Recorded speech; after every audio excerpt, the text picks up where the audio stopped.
My name is Dr. Darlene Russell of Ministries. This is my statement to the FBI. Ministries, which is chartered through United Christian Faith Ministries. This is my testimony of what has taken place here on YouTube, which has been provided to Agent Sarah Blond of the Pennsylvania FBI. Neither Ministries nor United Christian Faith Ministries is responsible for my testimony or necessarily endorses my testimony. March of 2010, I received a phone call from Caroline Krieger informing me that, via telephone conversation, Pastor George Cook of Nehemiah Center in Pennsylvania had confided in her husband, Jeff Petkovicius of Yoke Ministries, that he, George Cook, was kicked out of his former church due to pedophilia accusations made by several parents. Caroline stated, and I quote, "I have something to tell you, but you must keep this between ourselves. George is a pedophile. He was kicked out of his church for it and told Jeff. He also told Jeff he was doing pedophile stuff online. Further, the admission by George Cook himself and pedophilia accusations were kept quiet and not reported to the proper authorities by Jeff, Caroline, nor the pastor and church involved.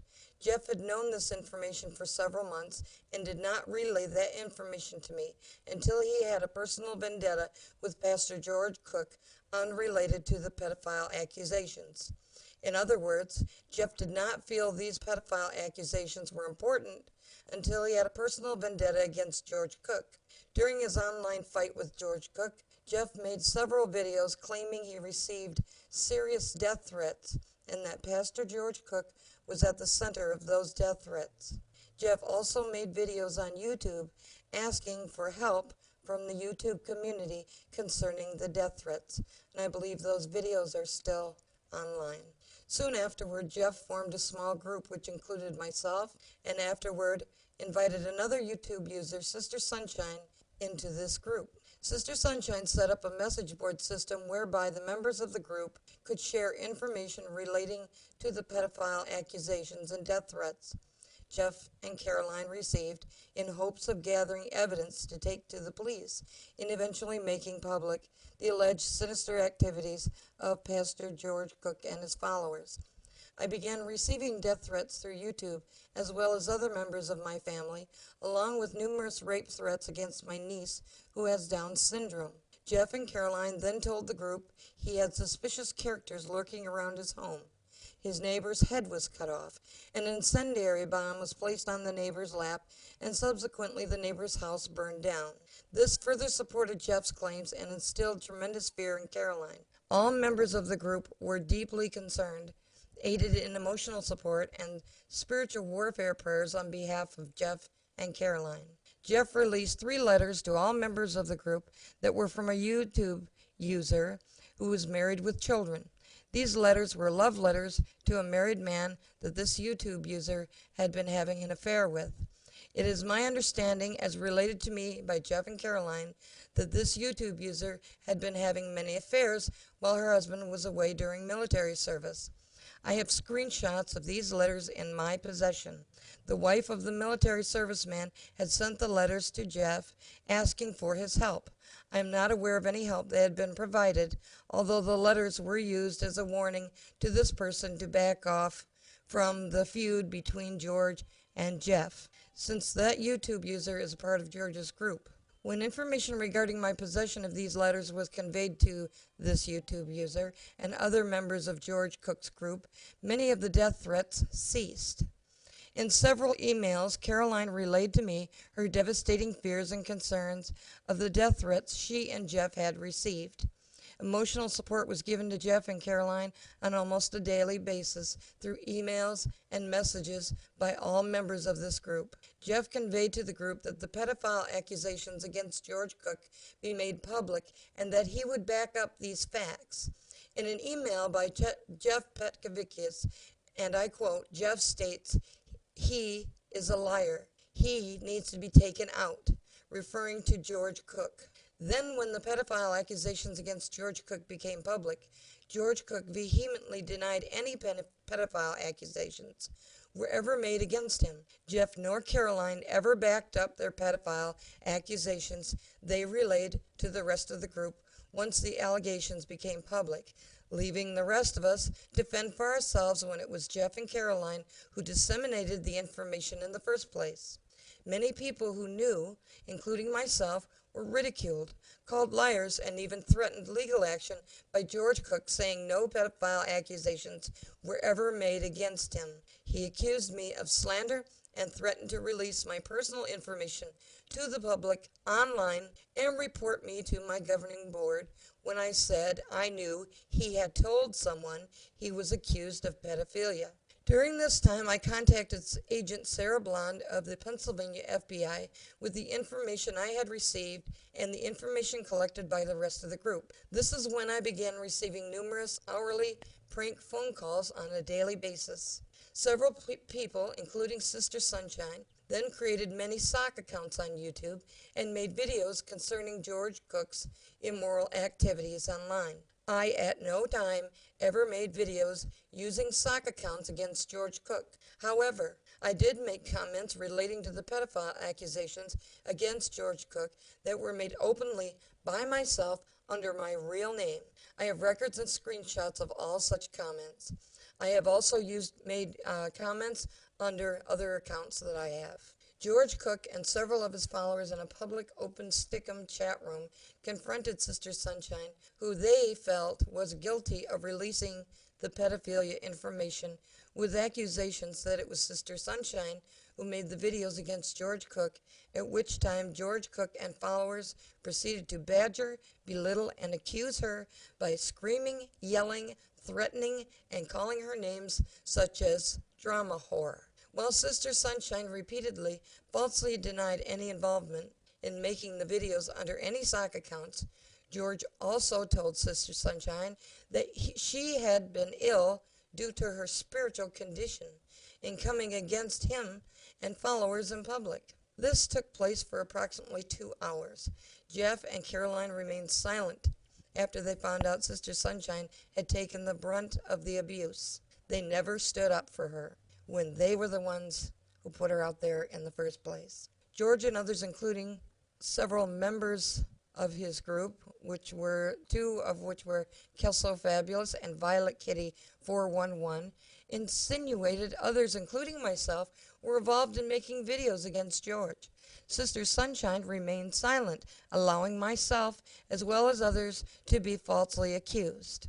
My contention with Jeff, Caroline, and Sister Sunshine has always been that of not backing up their participation and accusations made against George Cook, while allowing those who supported them, including myself, to take the responsibility for things they themselves had done, take the abuse and the harassment. During this stickum encounter, George Cook admitted there was indeed pedophile accusations made against himself and briefly waved a supposed letter of apology by church members absolving George Cook of the pedophile accusations initially made against him by Pastor Jack Rice of Great Shepherd Christian Fellowship, a Mennonite church in Pennsylvania. Pastor George Cook claims Pastor Jack Rice was suffering from mental illness when Jack Rice made the pedophile accusations and subsequently sent to a mental health facility whereby Jack Rice was removed from his pastorate. However, evidence shows this could not have been true due to George Cook's support of Jack Rice and his church as posted online in George Cook's own sermons during this time. Newspaper articles and church periodicals confirm Jack Rice's church had been struck by lightning, and George Cook's church, Nehemiah Center, supported them by inviting Jack Rice's congregation to use the Nehemiah Center. It is my personal suspicion the pedophile accusations made by Jack Rice and the parents may have taken place at this time. I do have in my possession the very sermon preached by George Cook himself, where George mentions Jack Rice's church being struck by lightning.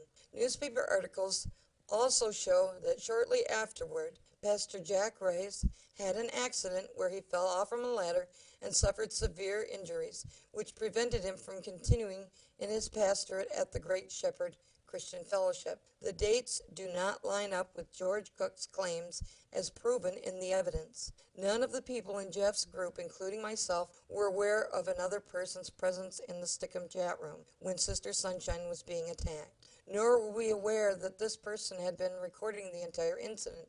I soon became aware of this while it was in progress. At this time, I have in my possession the entire video recording of the entire incident, along with all emails, messages, and phone message from my local police and FBI, validating and proving everything I testified to in this statement. After I viewed the full Stickum chat room incident, I contacted Pastor Jack Rice at his home by telephone. Pastor Jack Rice contends that pedophile accusations were indeed made against George Cook by Jack Rice himself and parents of his congregation, and at no time did he, Jack Rice, nor the parents, ever send George Cook a letter of apology.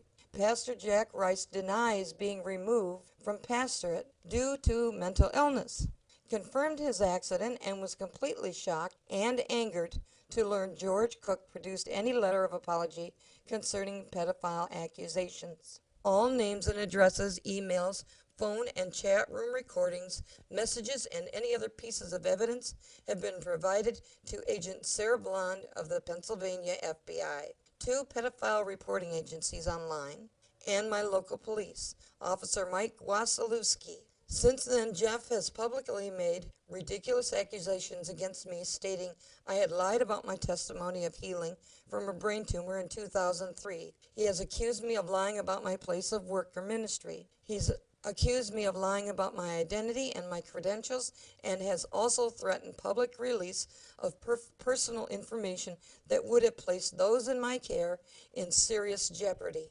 Jeff has lied about his phone conversation with Officer Mike Wasilewski by emailing my friends and stating the officer said there was no proof of harassment or of my credentials. Those emails have since been forwarded to me and Agent Sarah Blond of the FBI. I contacted my local police in person and filed a complaint against Jeff Pekavicus as advised by Agent Sarah Blond. Jeff was then contacted by my local police officer Mike Wasilewski and advised to refrain from further harassment. He was also informed by the officer involved that the officer had verified my credentials and that they were indeed legitimate. I have a phone message which has been provided to the FBI, left by Officer Wasilewski, taking the complaint, where he informs me that he had verified my credentials, spoken with Jeff, and that Jeff was very argumentative. Jeff was warned to refrain from further contact with myself, harassment, and threats. Jeff also lied to the police, telling them I had forged my credentials. I also have a copy of the officer's report. I was warned by Officer Mike Wasilewski to notify him immediately if Jeff continued. It was Officer Mike Wasilewski's impression, after speaking with Jeff on the phone, that Jeff was persistent and would not stop the harassment. Due to the incredible amount of hypocrisy on behalf of George Cook and Jeff Pekavicus, death threats, accusations, moral responsibility, and protection to any innocent victims there may be, including my family and my friends, I felt it necessary to make this statement and am willing to testify to the accuracy and truthfulness of all that has been stated here in any court of law. In fact, I welcome it. Several questions still remain. Why didn't Jeff report what he knew to the police? Why did George clearly say he was never accused, then publicly produced a letter while stating he was indeed accused of pedophilia? George called me a liar, saying he was never accused, then turned around, made a video, and in the Stickum chat room said he was indeed accused. Why did Jeff and Caroline ask for help publicly on video, say they wanted to oust George Cook because of the death threats and pedophilia accusations, and then dump the very friends who tried to help them? Why are there other people who are aware of these facts and yet feel no moral obligation to protect the innocent?